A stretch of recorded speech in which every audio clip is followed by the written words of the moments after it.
Hi, good morning. The next use case we are going to consider is that of the use of blockchain in storing and sharing healthcare data. So one thing immediately to notice about healthcare systems is that they're extremely diverse. Right, installations at hospitals, collection of data through the registries, interactions between like different forms of patients. So there are so many different types of interactions within healthcare that actually it's quite there are surveys that cover the use of blockchain in healthcare, but they usually concentrate on specific subcases rather than covering the entire field. So perhaps like what I'm going to present would not be as comprehensive so as to cover all of the area. Okay, so this specific illustration is for conducting medical research. So in medical research, there is an individual which may become a patient, but sometimes healthcare studies are performed on general populations, not necessarily on ill people. So individuals would interact with the healthcare service providers, which could be hospitals, clinics, and labs. And then those providers create healthcare data and collect it.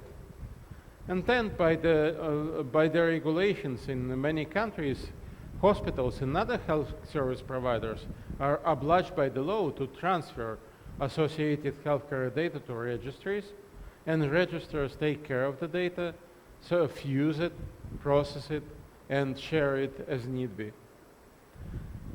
So, for research entities demand access to healthcare data, or at least a part of it, for research purposes. So these are most of the interactions in the healthcare domain. Well, again, there might be some additional interactions. For example, patients or individuals self-organizing in support forums and so on. So the functional component of a healthcare storage system would be collection of the data, and collection is done through many different means, such as administrative forms at hospitals, lab tests, individual physicians, clinics, questionnaires sent to the patients or to the general population. Another functionality would be storage of the data. So the storage again would include many aspects, such as demographics. For example, could be are patients from a particular, or sort of, if you consider the entire population and you consider patients in a certain area, such as lung diseases. So it might be interesting to consider where there is high concentration of those patients in a particular area with particular genomic heritage and so on. And therefore, a lot of different questionnaires are being sent. So demographics, obviously diagnosis, procedures, and how the procedures, because the procedures are not the same, they're also developing over time, right? So there is a need to collect data about how successful procedures are and how the evolution of procedures affects the patients. Tests, prescriptions of medicine, obviously pharmaceutical, narrative notes from the doctors. Some of this data is collectively called electronic health record or electronic medical record. So there is a common abbreviation in this domain. But not all data covered by electronic healthcare records. For example, summaries submitted to the registries and demographics information is not part of the healthcare record. And of course, later the data needs to be shared and transferred. And sharing and transferring data is subject to a lot of different regulations in different areas. We are going to talk about the consent from the subject as one of the issues. So support for sharing of medical and healthcare data is vital. And indeed, there are many reasons for believing that. So first, there have been quite a few documented cases of medical errors because of inaccessible information. And in some cases, the patients died because of unavailable information. So for example, when a patient was brought to an emergency room without history of prior medical conditions and allergies, so allergies to medicine, so they were administered medicines to which they were allergic because of the lack of information. Just one example. It's also required for holistic healthcare and welfare because there are so many data sources. Today we have smart watches that can measure the pulse and the blood pressure and whatnot. So, and there is a need to collect all this data and sort of take care of the welfare of people. And this data integrated with the numerous data monitoring devices. It's also very important for traveling, for patients traveling between the states, between the countries, because if they need healthcare in a different place, there is a question of how the data is shared between the home place and the place of travel. And it's especially important for analytics, and where sharing is essentially the only way to develop new treatment methods and new medicines. On the other hand, healthcare is a target for frequency security attacks. So there have been so many publicized incidents of security breaches when it comes to healthcare data. So why is healthcare data so valuable? Well, for the very same reason. Pharmaceutical companies. Pharmaceutical companies is a big business, big pharma. So for them, healthcare data can be extremely valuable. And this is just one example. And the other example is that individuals can, like, private information about individuals can also be valuable. So in 2021, the statistics show that healthcare data breaches impacted 45 million people worldwide. And this is just the registered, the detected cases. Obviously, the real number would be even higher. So there is an inherent trade-off between the need to share the data and the need to protect shared data.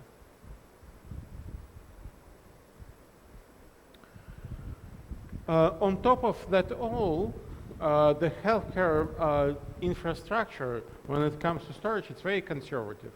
Once developed, usually the hospitals and other healthcare institutions, they are very afraid to swap out the old infrastructure and bring a new one.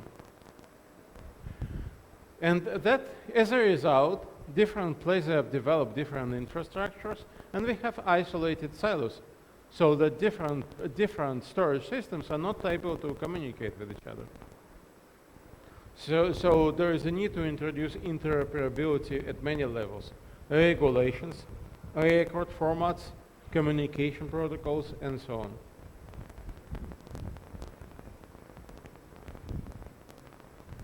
Now, to add to the challenges of storing healthcare and sharing healthcare data, it's important to mention that it's subject to scrutiny of ownership and privacy-related regulations. And there are many of those. It's one of the most regulated areas of data storage. Virtually every country has its own regulations. Probably the biggest one is pan-European regulations such as GDPR. Okay, so what do they regulate? They regulate what data can be stored where and shared with whom. So one small example.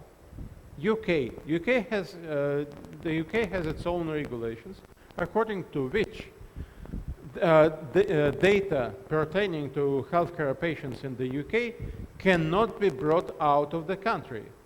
So could not be, say, shared with Google unless Google establishes an isolated data center in the UK. So not possible to do cloud analytics in general. And this is just one small tidbit, right, to explain how complicated. So every country, every regulation has its own rules. So there are many clauses governing the right of access to data. For example, GDPR defines 6 legal bases, six viable reasons for the right to access health data. And like for each access, the need for access needs to be classified. Okay, a bit more about GDPR. In GDPR, there is a need to record. So one of the 6 legal bases is previously given consent by the data owner or by the patient. Data owner would be the subject or the patient to whom the data pertain. So, so one of the reasons is previously recorded and documented consent decisions taken by the data owner, just one of the 6 bases. There is furthermore an obligation to report to the patient about all accesses to his or her data. So imagine like as a patient, I have the right to get information about every entity that got access to my data. At what point in time, for what reason, for which of the 6 bases, for how long, and so on. And finally, GDPR includes one provision which is especially challenging to achieve in the context of healthcare data, and that's the right to be forgotten. The right to be forgotten means that a patient can say, okay, like from now on I'm not a patient, I want all my data to be erased from the system. So it's a bit more complicated. There are cases when the patient may not have control, may not have the right to be forgotten, and there are other cases when the patient does. So in order to, in the context of one of the 6 legal bases, namely consent management, it requires really fine-grained consent management and access control schemes, and I'm going to get back to the question of consent management a few slides later. Okay, here you can see just some of the most prominent data protection laws and regulations in different regions. So in the EU there is GDPR, United Kingdom has its own DPA, United States has HIPAA, the main one, which is Health Insurance Portability and Accountability Act, but there are 2 additional ones, and like NIST, the National Institute of Standardized Technology, is also issuing some standardization in this domain on complementing HIPAA. India has IT Act, about which you may actually know more than I do, but the point is that, again, every country has its own set of regulations. And those can be contradicting or conflicting with each other. So the same system which works in one region would not be allowed to operate in a different region. So let's get back to GDPR.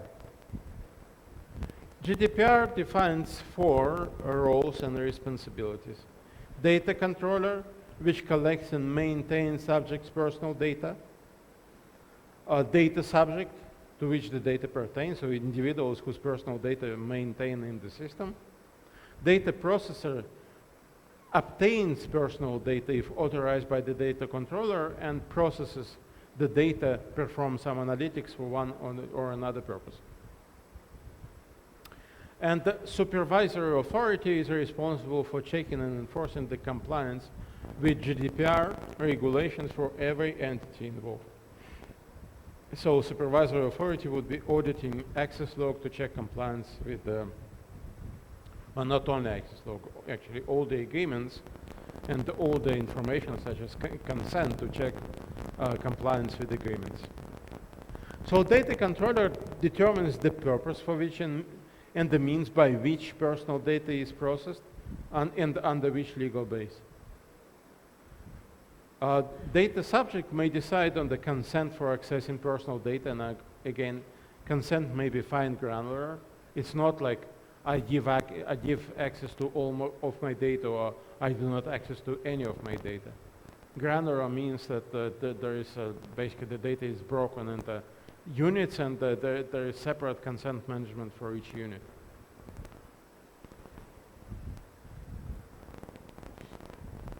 Data processor means what does it do?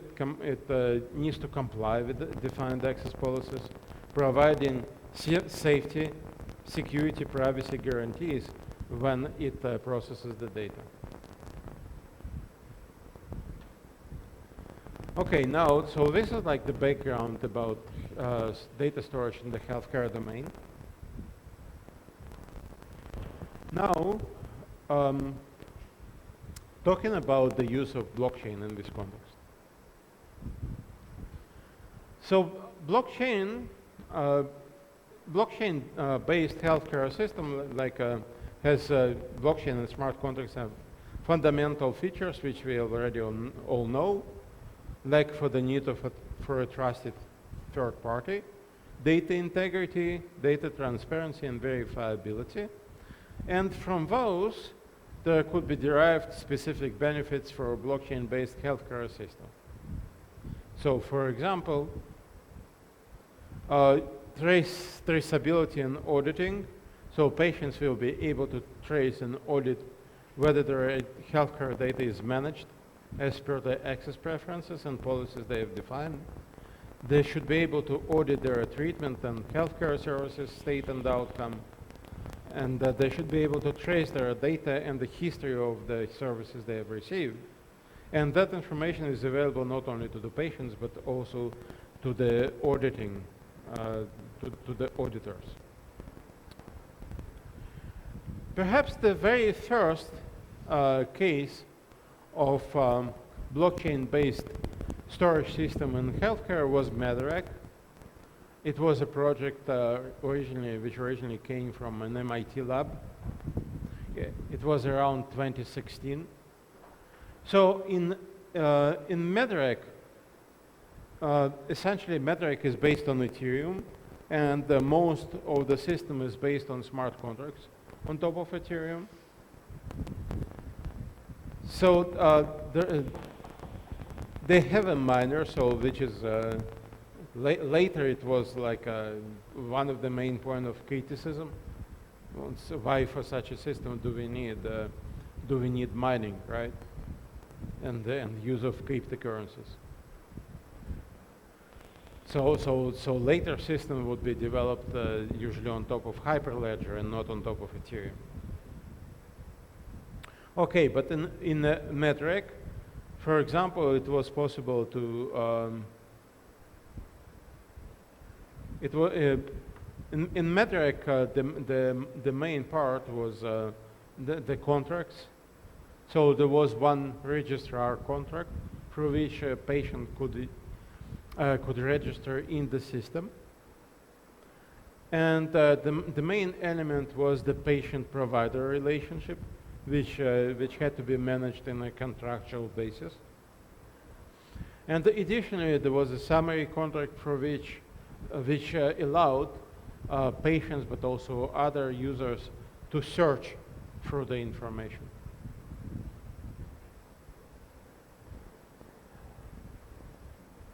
another projects I would like to talk to you is a SmartMed project in which our institution was involved together with the Cancer Registry of Norway.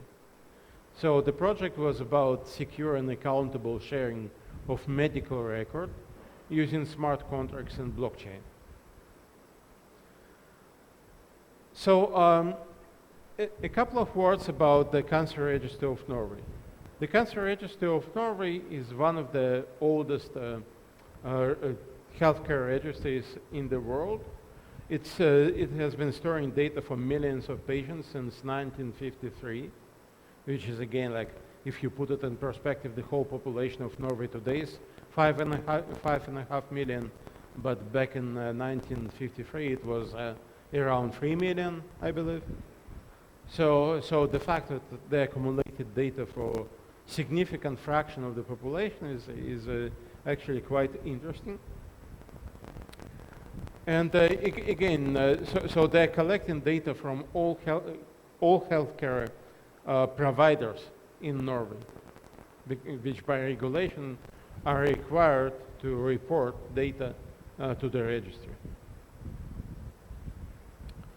Now, the objective of the project was to enhance security and tamper resistance of the medical storage at healthcare registry, to ensure verifiable and non-repudiable decisions by healthcare actors, to provide benchmarking of various blockchain technologies as possible platforms in this context.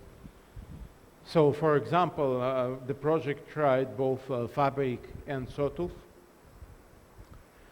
and they assessed different blockchain technologies for data sharing.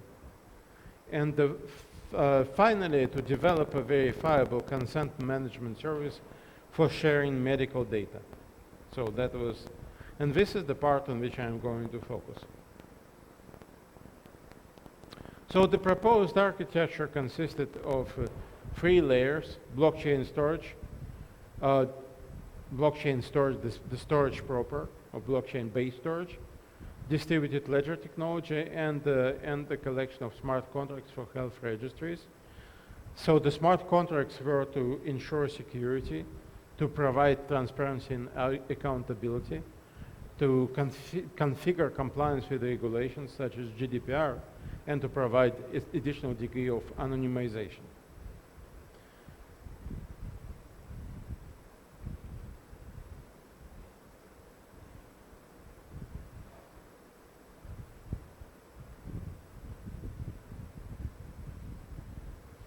So this is similar to what we saw previously. User interacts with the hospitals.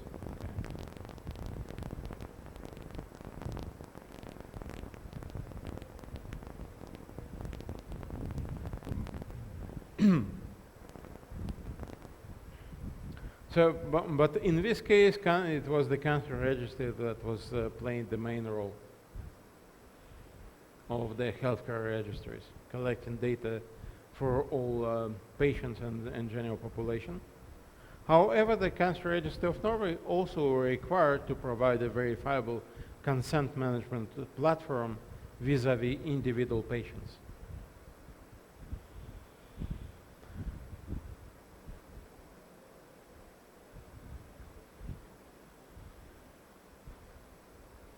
So the whole scheme maps to the GDPR in a straightforward way.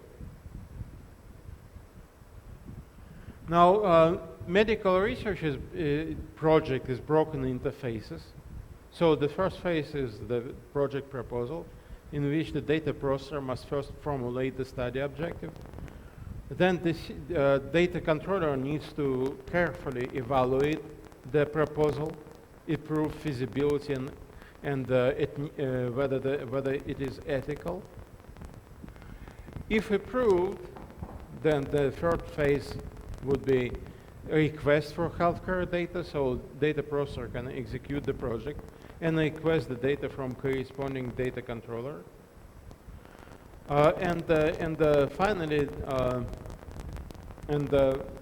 Finally, data subject should be able to change the consent policy they've already provided for their data usage. So there is policy update.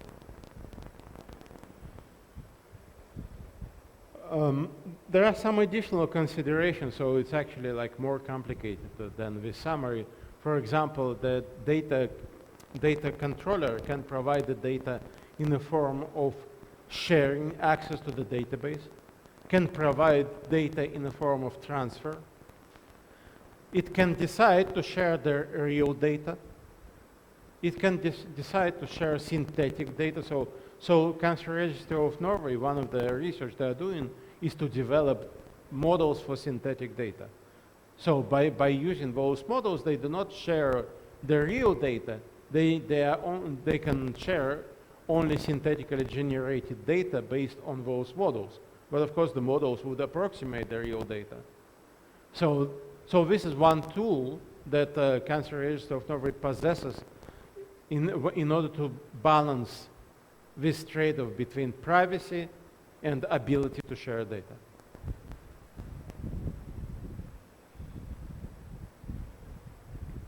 So what you see here is the simplified diagram for the access life cycle, because again, like there are several things which are not presented here.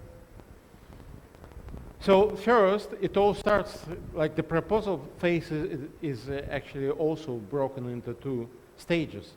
The first stage is statistical inquiry. So first, the data processor, like the institution that wants to develop, say, new medicine, needs to submit some statistical information. How much data it would require, for how long. So just an overview. So first, this overview is being reviewed, and there is a loop, like a loop here. The data controller may decide to approve it, but may decide to ask for refinement, and then it goes back to the start. If it passes the first stage, meaning the statistical inquiry is approved, then it allows the data processor to submit the full-fledged project proposal. So with a lot of details added. So a project proposal needs to specify like really about answer 50 different questions. So including which legal base, for what kind of data, and for each kind of data for how long. These are just would it be okay to send synthetic data for this purpose? So all this information are considered at the stage of the project proposal. And then the proposal also undergoes an approval. And finally, if it doesn't pass, then it goes back for revision. It also checks the feasibility, because maybe the request is say to share huge amount of information for a very short period of time. Well, that would not be totally feasible, right? So there is a question of privacy, but there is also a question of feasibility, and all of those need to be considered. But if approved at the end, it would go to the health data request. And here, the data processor would request healthcare data based on the approved project. So, of course, each such request needs to be verified against the previously submitted proposal. And sometimes the minor adjustments can be allowed, but again, that would be a lengthy process. Then there is a question, for given a request for data, there is a need to consider whether this piece of data would require consent from the user or not. Not all data requires consent from the user. If it does, then the consent management system kicks in. So consent management takes into account all of this, but especially starting from phase number 3. And if if consent requirements are satisfied, the data is sent, but again, there are many details and many different flavors of sending the data to ensure security in the transfer or in sharing. And then separately of this, there is a policy update. So what does it mean? It means that a patient may decide to share a particular piece of data at a given moment of time, but later the patient is allowed, if I remember correctly, like 3 times a year to change the previous decision. And as soon as previous decision is changed, this needs to be taken into account, and there is a cool-off period, like several days, during which it's still possible to use the data, after which the data processor would need to return the data and also prove that it doesn't have the access to the data any longer. So there is a need, okay, so it's incomplete because it doesn't show, for example, how reports are generated for the purpose of giving the reports to the patient. And the reports also need to be given to the supervising authorities, like the last rule in the GDPR. So what the project did, I mean, one of the targets and one of the goals that was achieved in the project was to provide a consent management scheme which monitored all the cycle and all the steps. You can see here and some additional steps, and would be verifying that making sure that all the steps are performed in a secure way, and also in compliance with the regulations and in compliance with consent given by the patient.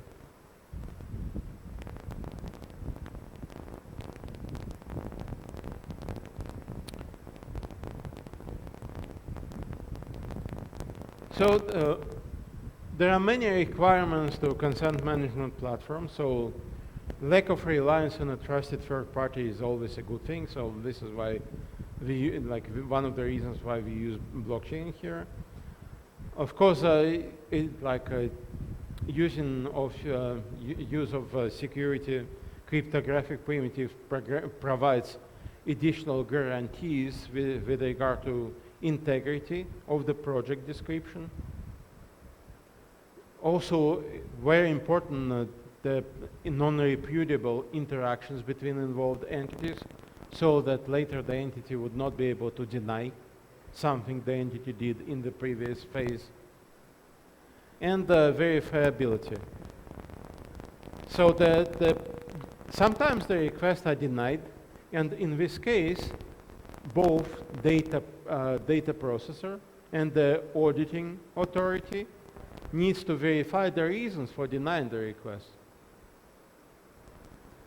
And similarly, there is a need to verify involvement in projects.